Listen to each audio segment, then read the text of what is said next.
Hi everyone, I'm Oladimiji and I'm here to share with you my Dunamis Scripture for the week.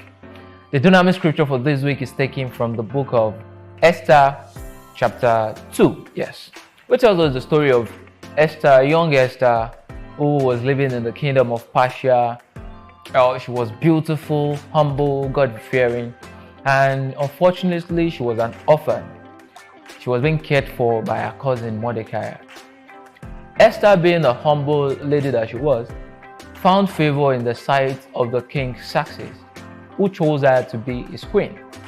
What a beautiful thing to happen to an orphan.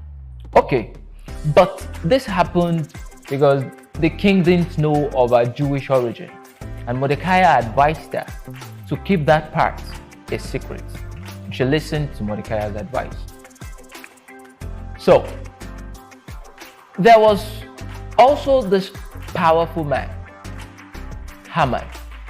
He was one of the king's favorite princes.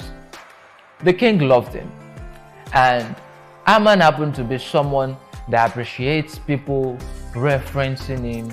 He even demanded people to bow down to him every time he's going to see the king and he walks through the gates of the palace. But Mordecai, being the kind of person that he was, a God-fearing man, believed that the only being you should bow to is God.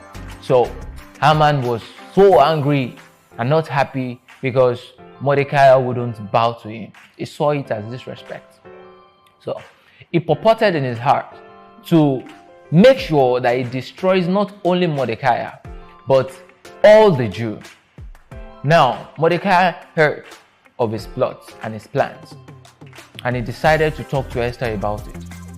Esther, being the person that she was, made a choice that she would rather die than see her people perish.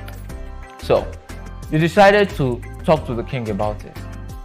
As God would have it, Esther found favor in the sight of King Xerxes, and Haman had prepared a gallows to hang Mordecai and every other Jew. But instead of Mordecai and the Jews to be hung on the gallows, Haman got hung on the gallows.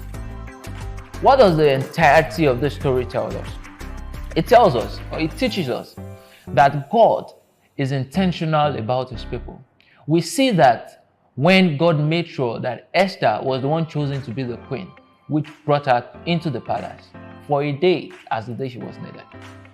My advice to you, whatever situation it is you are going through, I want you to know that God is intentional about you and is taking you through that process to make you a better person. Just like the gold needs to go through fire to be purified and it comes out beautiful and shiny, you will also come out beautiful and shiny in whatever situation it is, because God is intentional. This is my Dunamis Scripture for the week. What's yours?